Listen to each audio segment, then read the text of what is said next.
ठीक है, तो मैं ये कह रहा था कि अगर ऐसा वायर को कट किया जाए, अगर करंट के परपेंडिकुलर वायर को कट किया जाए तो हम जो एरिया यहाँ पर दिखा है, करंट को अगर एरिया से डिवाइड कर देंगे तो इसको हम बोलते हैं करंट डेंसिटी।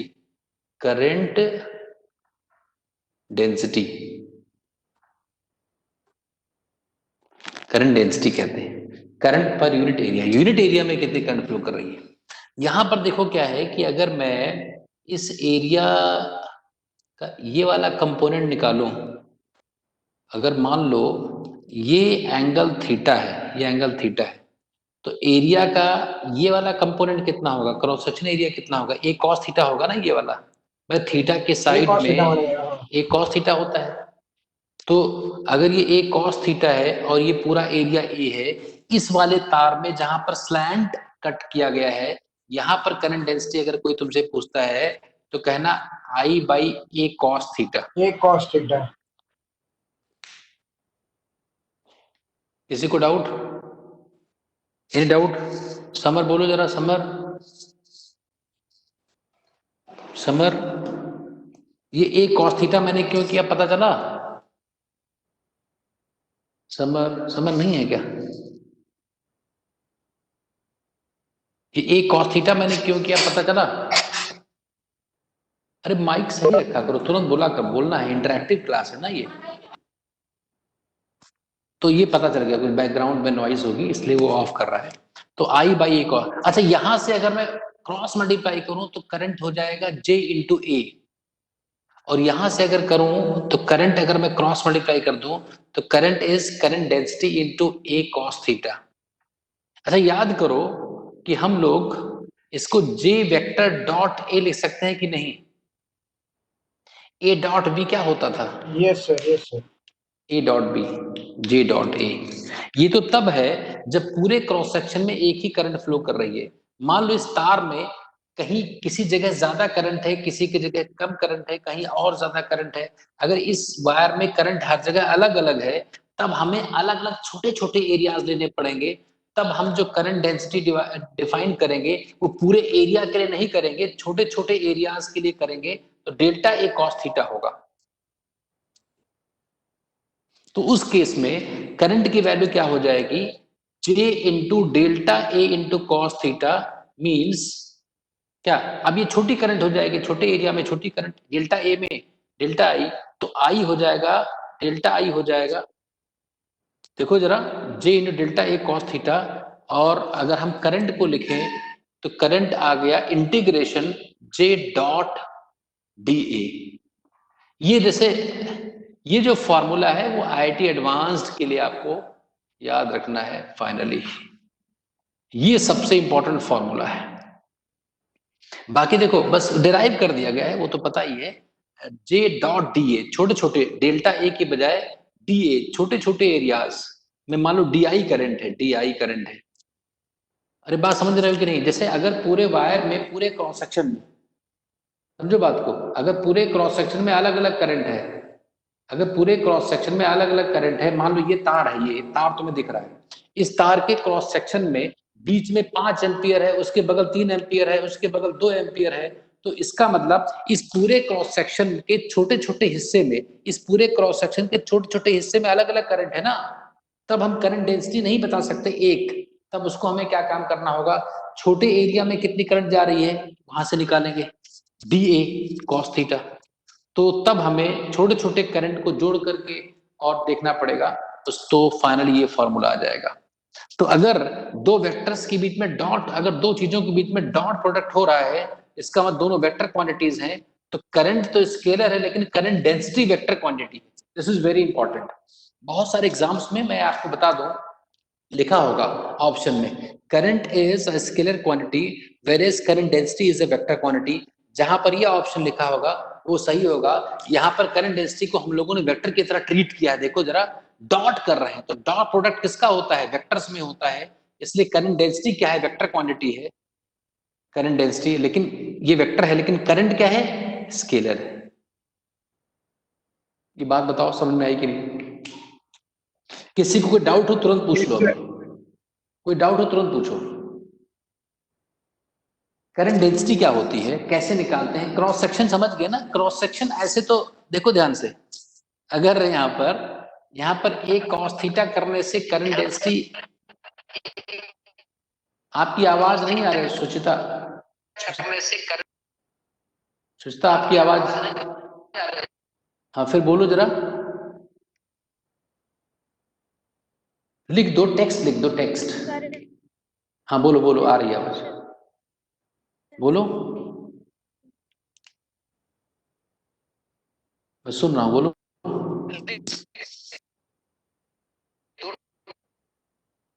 नहीं, मुझे ही आवाज इसकी क्लियर लगा नहीं आ रही कि किसी के पास नहीं आ रही है? चलो, किसी के पास नहीं आ रही। Better you right the text, जैसे जो जो तुम्हें कहना है वो चैट का ऑप्शन है, चैट का। चलो क्लास के बाद पूछ लेना तुम अभी। नहीं, आवाज नहीं आ रही है तुम्हारे एंड पर, उसकी प्रॉब्लम है, आपके एंड पर नेटवर्क की प्रॉब्लम है। अभी माइक ऑफ कर लो, चैट कर लो, बाद में पूछ लेना, ठीक है? आगे देखते हैं। तो ये बात और सबको क्लियर है कि नहीं, कैसे हुआ? अच्छा ये Vaishnavi, Vaishnavi mic mic on करो। देखो ये भाई, अगर ऐसे इस टाइप से ऐसे कट कर दिया जाए वायर को, तो करंट क्या है भाई? करंट है यहाँ पर J इंटू ए, देखो जे ए कॉस थीटा, सुन लेना ध्यान से। तो अगर किसी तार को ऐसे कट करने से करंट बढ़ जाता तो बहुत बढ़िया रहता, तार के कट करने से करंट थोड़े बढ़ जाएगा भाई, एरिया बढ़ा दिया। जैसे अगर J करंट डेंसिटी कांस्टेंट है, तो जैसे ऐसे कट करने से हमें कोई फायदा नहीं है। अगर ऐसे किसी ने कट किया है तो इसका ये वाला जो क्रॉस सेक्शन है, जो इसका परपेंडिकुलर कंपोनेंट है, वो हम ले लेते हैं, ताकि हमारे नेट इफेक्ट, हमारे नेट रिजल्ट में कोई फर्क ना पड़े। ठीक है वैष्णवी, ये फॉर्मूला याद रखना है। तो अभी तक जो हम लोगों ने पढ़ा आज, उसको फिर से मैं समराइज कर दूं, इसका स्क्रीनशॉट ले लो। This is very important discussion for your board exam as well as for different competitive exams.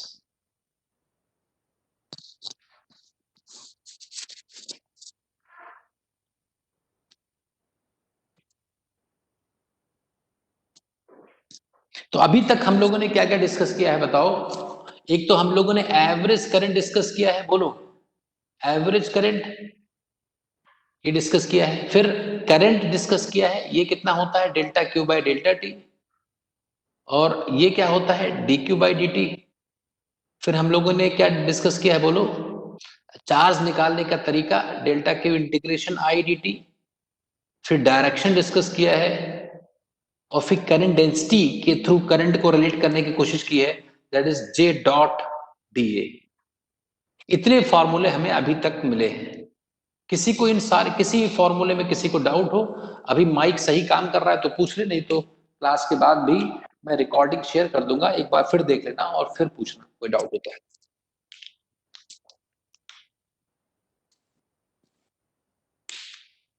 No sir, no doubt. हाँ, ये करंट है जे डॉट डी ए। अच्छा ये बताओ, मान लो एक तार ऐसा है, एक तार ऐसा है,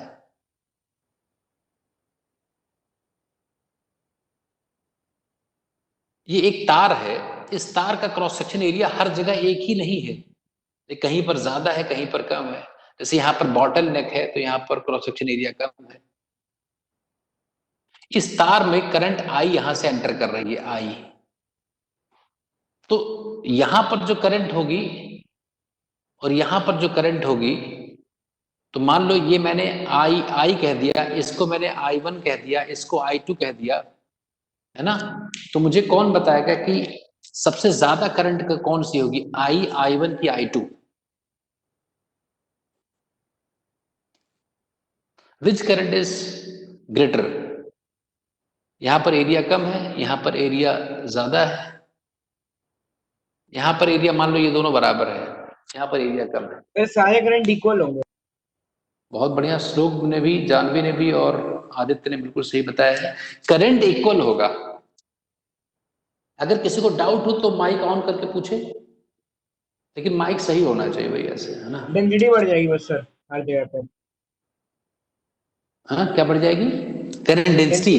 डेंसिटी। हाँ हाँ, तो जैसे यहाँ पर एरिया, देखो बात ये बहुत सिंपल लॉजिक है। जैसे करंट मतलब चार्ज यहाँ पर यूनिट टाइम, मान लो 1 सेकंड में यहाँ पर इस जगह पर कितना मैंने कह दिया 10 कूलॉम चार्ज एंटर कर रहा है, तो करंट कितनी हुई? 10 एम्पियर। मान लो यहाँ पर 10 एम्पियर करंट गई, आई इज 10 एम्पियर, मान लो ऐसा है। 1 सेकंड में 10 कूलॉम चार्ज एंटर कर रहे हैं, तो भाई चार्ज निकलेंगे उतने ही। कंजर्वेशन ऑफ चार्ज एक रूल होता है इलेक्ट्रोस्टैटिक्स में। तो ऐसा नहीं हो सकता, कोई लीकेज तो है नहीं, कोई बीच में रास्ता है नहीं, इसलिए करंट जो चार्ज है वो पर सेकंड हर जगह से उतना ही क्रॉस करेगा। अगर किसी जगह पर करंट कम या ज्यादा तुम सोच रहे हो, तुम्हारे दिमाग में आ रहा है, तो ये सोच कर देखो, मान लो यहाँ पर करंट कम हो गई, तो गई कहाँ करंट जो कम हुई? जाने का कोई रास्ता ही नहीं है। जब एक ही रास्ता है तो करंट क्रॉस सेक्शन एरिया पर डिपेंड नहीं करता है। अगर तार कैसा भी हो, तुम चार्जर तुम लोगों ने देखा होगा कि टूट जाता है, थोड़ा सा ही लगा रहा है तब भी तो चार्जिंग होती रहती है।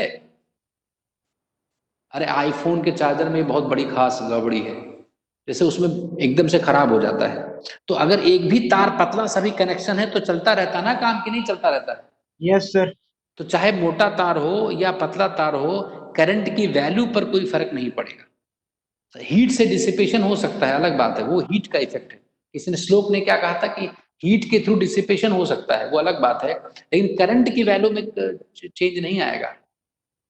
ये बात अलग है कि तार जब पतला हो जाएगा तो वो मेल्ट हो सकता है। अगर उतनी ही करंट एक ही पतले तार में आएगी तो हीटिंग होगी, और हीटिंग होगी तो तार मेल्ट कर सकता है, वो अलग बात है, लेकिन करंट उतनी ही आएगी। तो यहाँ पर डिपेंड नहीं करता है। यहाँ पर एरिया अगर ए है, मान लो यहाँ भी एरिया ए है, यहाँ पर एरिया A1 है कह दिया मैंने, तो करंट डेंसिटी मैक्सिमम कहाँ पर होगी? करंट डेंसिटी होता है करंट बाय एरिया। A1। तो जहां पर एरिया कम होगा ना, तो जहां पर एरिया कम होगा वहां पर करंट डेंसिटी मैक्सिमम होगी। तो इस जगह पर करंट डेंसिटी ज्यादा होगी, सबसे ज्यादा होगी, यहाँ पर और यहाँ पर इक्वल होगी, लेकिन करंट हर जगह इक्वल होगा। तो I is equal to I1 is equal to I2, लेकिन J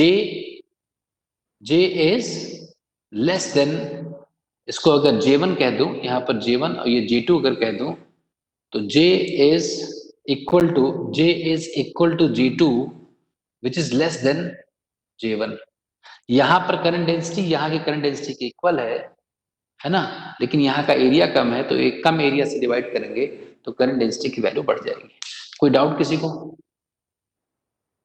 in doubt? Current is independent of area of cross section, but current density depends on the area of cross section, because उसके फॉर्मूले में J बराबर I by A होता है, लेकिन I के फॉर्मूले में वही एरिया है, Q बाई T होता है ना, वो तो कुछ नहीं है, अनलेस कोई लीकेज बीच में ना हो। ऐसा ना हो जाए कि लीकेज, जैसे पानी समझ लिया करो, जब भी कोई कंफ्यूजन हो तो वाटर का फ्लो समझ लो। तो अगर मान लो बीच में पाइप कम भी हो गया है तो वाटर का फ्लो वहां तेज हो जाएगा, मतलब वहां, जैसे अगर मान लो ऐसा हो गया, ऐसा वाटर, तो वाटर अगर यहां से जा रहा है जिस रेट से, उसी रेट से तो यहां से निकलेगा। अरे भाई अगर 1 सेकंड में मान लो 2 लीटर पानी यहां एंटर कर रहा है पाइप में, तो 1 सेकंड में 2 लीटर पानी नहीं निकलेगा क्या? कम निकलेगा, इसका मतलब लीकेज है। लीकेज अगर नहीं है तो 1 सेकंड में जितना पानी जाएगा उतना ही पानी तो निकलेगा। अगर मान लो यहाँ 2 लीटर पानी जा रहा है 1 सेकंड में, यस सर। 1 सेकंड में, तो अगर पाइप फटी नहीं है बीच में, तो दूसरे एंड से 1 सेकंड में 2 ही लीटर पानी निकलेगा, अगर फटी नहीं है। और ज्यादा निकला है तब तो बहुत अच्छी बात है। अरे अगर ज्यादा निकले तब तो ये तो मतलब दुनिया का सबसे एक बहुत बड़ी क्राइसिस हमने खत्म कर दिया। अगर सिर्फ एरिया क्रॉस सेक्शन करने से पानी बढ़ जाए तब तो चमत्कार हो गया। श्लोक कह रहा है भाई 2 लीटर 1 सेकंड में गया, अगर 3 लीटर निकले तब तो ये हम चाहते भी हैं, अगर ऐसा हो जाए तब तो और पतला कहीं कर दें, ऐसे पाइप पाइप जोड़ जोड़ करके 2 लीटर डालें और 200 लीटर ले लें। तो pipe is not source of water. अगर तुम ऐसा कर पा रहे हो कि 2 लीटर डाला पाइप में और 200 लीटर मिल रहा है, इसका मतलब पाइप ही पानी का सोर्स है, ऐसा नहीं होता है ना। Pipe is a medium of transportation of fluid of water, it is not a source of water. वैसे ही तार जो है, सिंपली ऐसा हो जाएगा। तो यहां तक बात क्लियर हो गई कि कैसे ये चीजें होती है।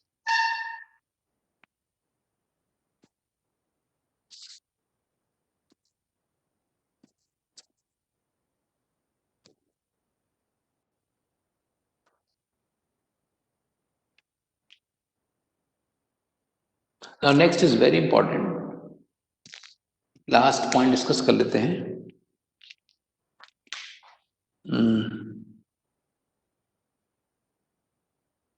Drift velocity.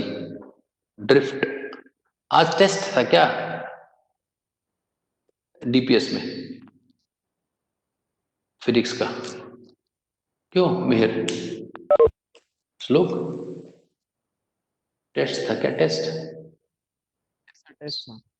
फिजिक्स का था? हाँ यस सर। तो इसके करंट वाले चैप्टर का भी आया था कुछ?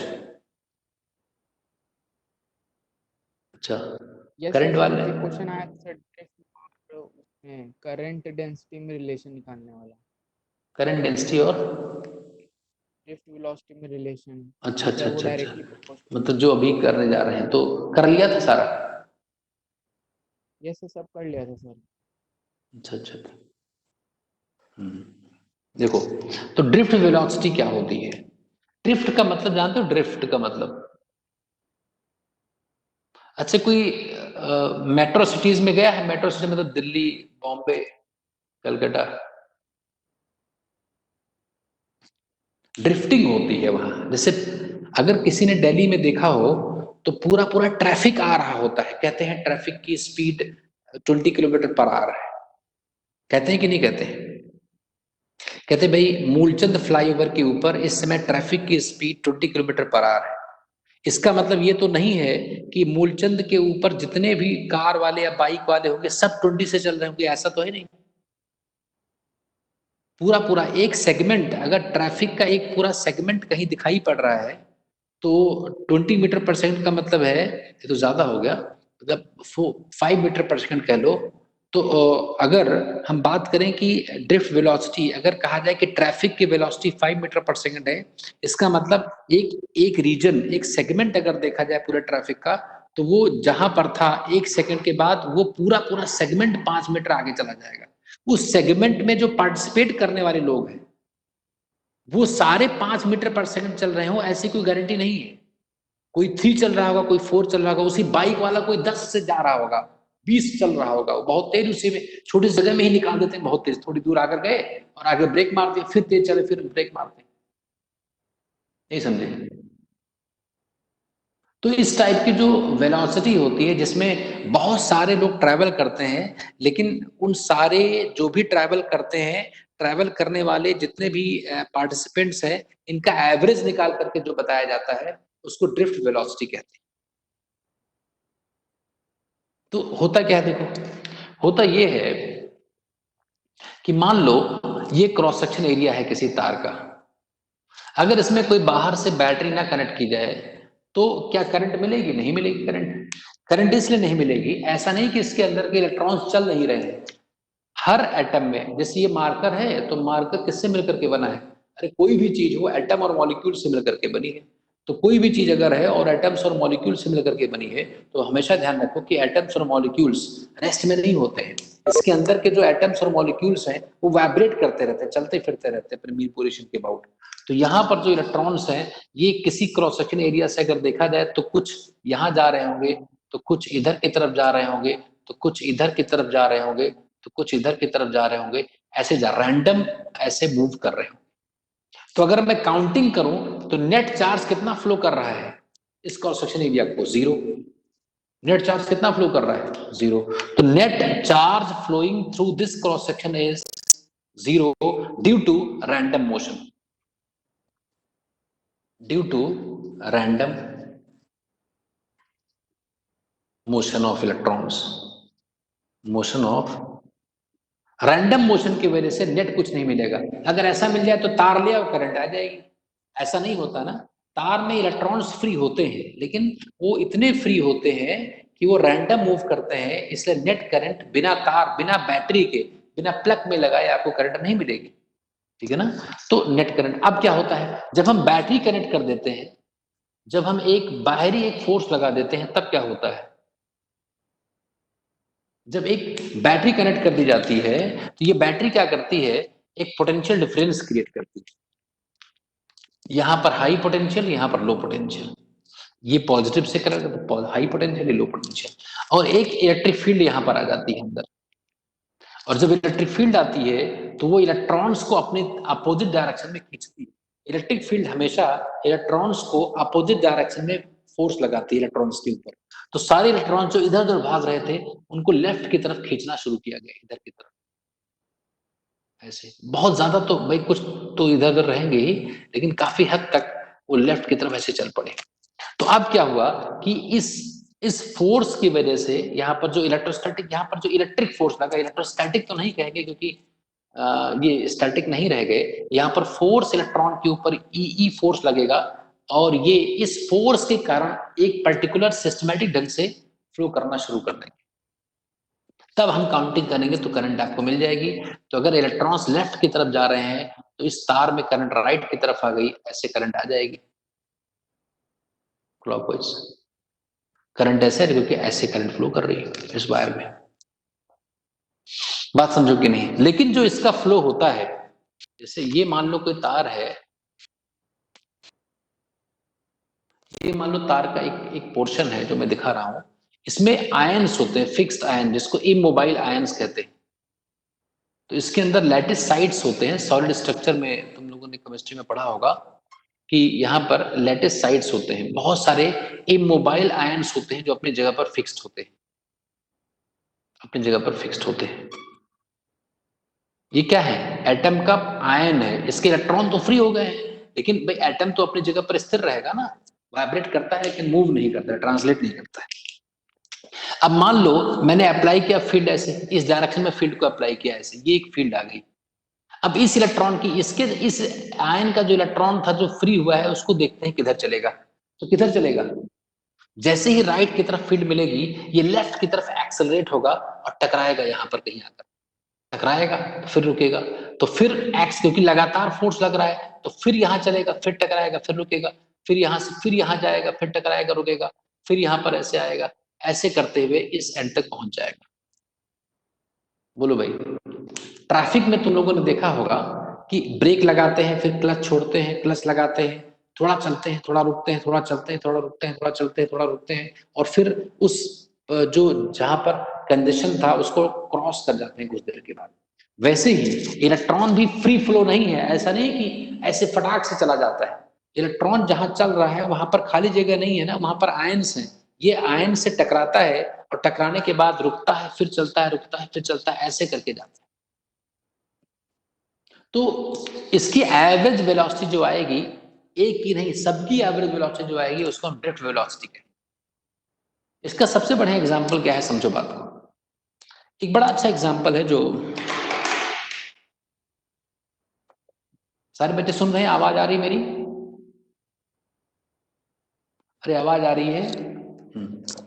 देखो एक काम कर सकते हैं, जैसे ये कोई इंक्लाइंड सरफेस है, मान लो ये कोई इंक्लाइंड सरफेस है, ऐसी एक सरफेस है, ऐसा इंक्लाइंड सरफेस, इस पर जो पतली वाली कीलियां आती, नेल्स आती हैं, उसको यहाँ पर कीली लगा दे, कील जो होती है ना, जो नेल्स होती है, उसको मैंने ऐसे जैसे लगा दिया, ऐसे करके बहुत सारे नेल्स लगा दिए। अब अगर मैं यहाँ पर एक बॉल बियरिंग या कांच का जो वो होता है, गोली जो होती है, कंचे जो होते हैं, है ना, वो जो ग्लास बीड्स होती हैं, अगर मैं यहां से छोड़ दूं तो क्या वो सीधा चला जाएगा कि टकराते हुए जाएगा? अरे ये जाएगा कि नहीं जाएगा? अगर यहाँ पर, अरे बात समझ रहे हो कि नहीं भाई?